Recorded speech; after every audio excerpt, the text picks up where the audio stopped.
Hello everyone. आज हम बात करने वाले हैं एलोरा गुफाओं के बारे में, जिसे वेरुल या एलोरा भी कहा जाता है।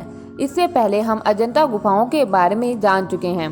अजंता की गुफाओं से लगभग 100 किलोमीटर दूर एलोरा की गुफाएं स्थित हैं। कहा जाता है कि वर्ष 1819 में इन गुफाओं की खोज ब्रिटिश सेना के अधिकारी जॉन स्मिथ द्वारा बाघ का शिकार करते समय हुई थी।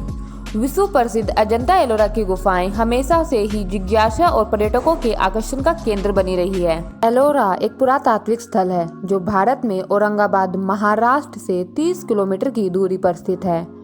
एलोरा की गुफाएं भारत के तीनों प्राचीन धर्मों हिंदू, जैन एवं बौद्ध से जुड़ी हुई हैं। इन गुफाओं की दीवारों पर कैलाश, लंकेश्वर, इंद्र सभा और गणेश जी के चित्र देखे जा सकते हैं। एलोरा की गुफाएं 34 गुफाओं का एक समूह है, जिसमें 12 बौद्ध, 17 हिंदू और 5 जैन गुफाएं हैं। इन्हें राष्ट्रकूट वंश के शासकों द्वारा सह्याद्री पर्वतमाला की चट्टानों को काटकर बनवाया गया था।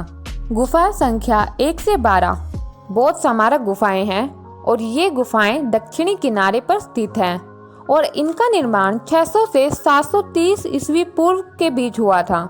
इनमें से गुफा संख्या 5, 10, 11 और 12 वास्तुकला की दृष्टि से महत्वपूर्ण बौद्ध गुफाएं हैं।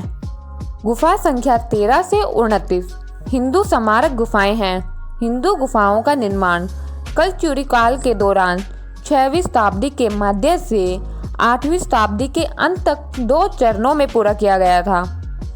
एलोरा की 16वीं गुफा अधिक प्रसिद्ध है क्योंकि इसमें विश्व प्रसिद्ध कैलाश मंदिर है।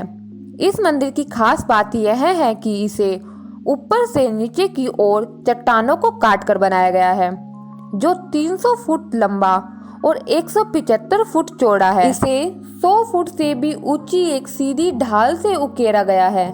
यह मंदिर 2 किलोमीटर से भी अधिक दूरी में फैला हुआ है। गुफा संख्या 21, जिसे रामेश्वर लीना भी कहा जाता है, इस गुफा का प्रवेश द्वार 2 प्रमुख नदियों जो भारतीय संस्कृति के लिए महत्व का प्रतिनिधित्व करने वाली देवी गंगा और देवी यमुना की 2 बड़ी मूर्तियों से घिरा हुआ है। और बाकी की जो अन्य गुफाएं हैं उनमें देवी पार्वती द्वारा शिव की कहानियों को दर्शाया गया है। इनमें पार्वती का शिव से विवाह, नृत्य करते हुए शिव और कार्तिकेय की निकासी पाई गई है और हिंदू धर्म की 7 मात्र देवियों का एक बड़ा प्रदर्शन भी देखने को मिलता है, जिसके दोनों ओर गणेश और शिव की मूर्तियां स्थित हैं। ये प्राकृतिक गुफाएं आमतौर पर भगवान शिव को समर्पित थी। हालांकि प्रतिमा विज्ञान से पता चलता है कि कारीगर हिंदू धर्म के अन्य देवी देवताओं को भी प्राथमिकता और सम्मान देते थे।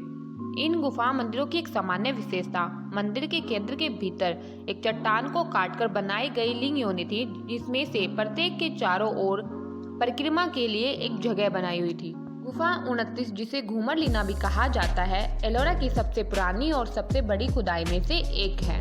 गुफा में प्रत्येक हिंदू मंदिर का निर्माण वेल गंगा के आसपास केंद्रित था, जो एक प्राकृतिक झरना था जिसे स्मारक में एकीकृत किया गया था। गुफा संख्या 30 से 34 जैन स्मारक गुफाएं हैं। इन गुफाओं की खुदाई 9वीं और 10वीं शताब्दी की शुरुआत में की गई थी।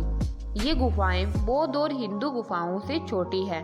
जैन गुफाओं में भक्तिपूर्ण निकासी के बीच कुछ शुरुआती संवत्सरण छवियां मौजूद है। जैनियों के लिए संवत्सरण छवियों का विशेष महत्व है। गुफा संख्या 30 में छोटा कैलाश जैन मंदिर मौजूद है और गुफा संख्या 31 एक अधूरा 4 सतमों वाला हॉल और मंदिर मौजूद है। गुफा संख्या 32 में इंद्र सभा, जिसकी खुदाई 9वीं शताब्दी में की गई थी। यह 2 मंजिला गुफा है जिसके प्रांगण में एक अखंड मंदिर मौजूद है।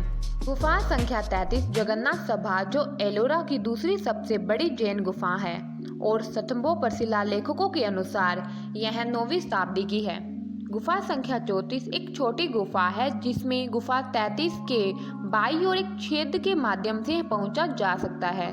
एलोरा गुफाएं यूनेस्को की विश्व धरोहर स्थल भी हैं। इसे वर्ष 1983 में यूनेस्को द्वारा भारत का दूसरा विश्व धरोहर स्थल घोषित किया गया था। जो दुनिया में चट्टानों को काटकर बनाए गए सबसे बड़े हिंदू मंदिर गुफा परिसरों में से एक है। इसकी कलाकृति और गुफाएं 600 से 100 ईस्वी पूर्व की हैं, जो इसे अजंता की गुफाओं से थोड़ा कम प्राचीन बनाती है।